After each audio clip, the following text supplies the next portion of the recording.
your journey consists of is not an A to B. There are lots of things in between, and your body can completely change in different directions. Different things happen in between point A and point B. And if you think that everything is literally going to go in one direction and your body's going to be, the process is going to be completely linear, you're going to let yourself down, and self-sabotage usually follows that. Look back at my on this days, I was lifting probably 3 times my body weight. I don't do that now. But if I thought that my journey was linear, that could easily let me down.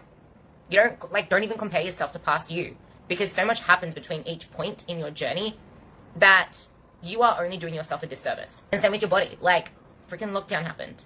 If you keep trying to compare yourself to where you were before lockdown, physically, you're going to let yourself down even more. Judging your progress, judging your worth, judging your passes and fails on only external measures, quantifiable measures, where's the substance in that and where's the life in that? Where's the life in just looking at a photo or looking at a point in time? What about life that happened in there? And this is why it's so important to get super clear on the why of why you're doing something. And the why is not to lose weight. Losing weight is part of the process to get there. It is not the goal. That's all you're going to put your marker of success on. You're going to let yourself down more often than not, because the scale never moves linearly, and you can't just keep losing weight for forever till never ends. And then once you get to that low place, you'll find it so hard to detach from the fact that you aren't really aiming to drop kilos on the scale anymore. And here's another one. It depends where you start at, but I had a girl lose 5 kilos in 8 days. What the fuck you would say? Yeah, she was really freaking overweight. And most of that was not fat. What is quickly gained isn't fat. What is quickly lost isn't fat. There could have been some fat mass in there that was lost, but a lot of it was inflammation. 5 kilos in, so it was just over a week. And she didn't really do much for that. We just changed her food up a little and got her paying attention to walking more. But she was really overweight.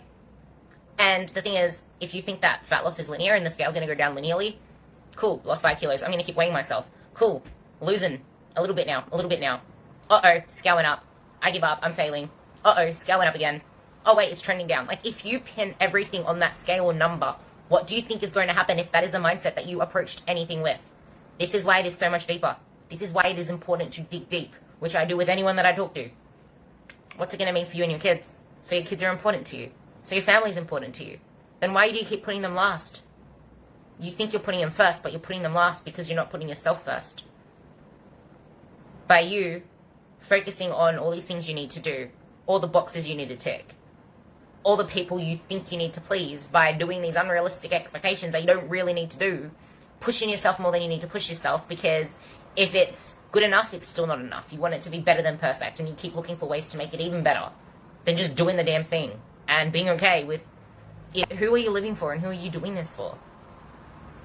Are you afraid that people are going to judge you because your mumhood doesn't look like someone else's? Your weight loss doesn't look like someone else's? Your body, the way that you approach things? Oh, it's not hard enough. I'm not struggling enough. Why don't I find ways to make it harder for myself? Because it's not feeling like I'm working hard enough. So let's work harder. Really? And you can sustain that. Some other thing that I see a lot, aside from the fact that there are people that are too afraid to even go through the hard, is that they get motivated to do all the hard things, that they throw the bloody kitchen sink at it. How the hell can you maintain 120%? No one can even maintain 100. And you're having all this motivation to go 120% because you're motivated, you have all the resources to do it. You say, I'm in a good mindset, I can do this. Yeah, that's great, Sue. But how long can you do that for? Oh, I can do it now. Yeah, you're going to get addicted to the dopamine rush of doing all the things. And then what? It's a journey. It's a process. It's your lifestyle, not a life sentence. And if you lose yourself in the process, that's when you start to get lost. That's when you start to lose the real ride behind. And then it is easy to fall into fads, to start fearing food. Because now you're too scared to leave this place that you left off at. Anything different than that feels like a failure to you. Because it's part A to B. You're not seeing anything else. As soon as you try a little bit to add more food, to stop dieting, you freak out. You think you're doing something wrong.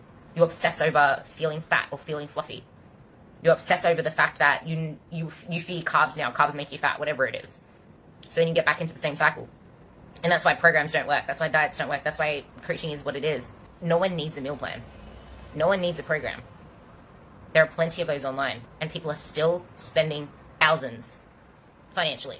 And spending so much mental energy, emotional energy ahead of their finances now, trying to get ahead of their health now in the wrong way, trying to get ahead of things when you haven't even really started to put yourself first. And that's the big thing. Because when you invest in yourself for the long term, and I'm not talking financially now, I'm talking focus-wise and mindset-wise, you need to invest in yourself for the long term. Adding all this tax of baggage and start doing the things you know you need to do to get there. Because short shit doesn't last. It's a quick fix, not a permanent fix. So it's not about choosing your hard. It's about choosing your discomfort. Think about that. You're staying in your comfort zone, but in your comfort zone, you're actually uncomfortable. Choose your discomfort.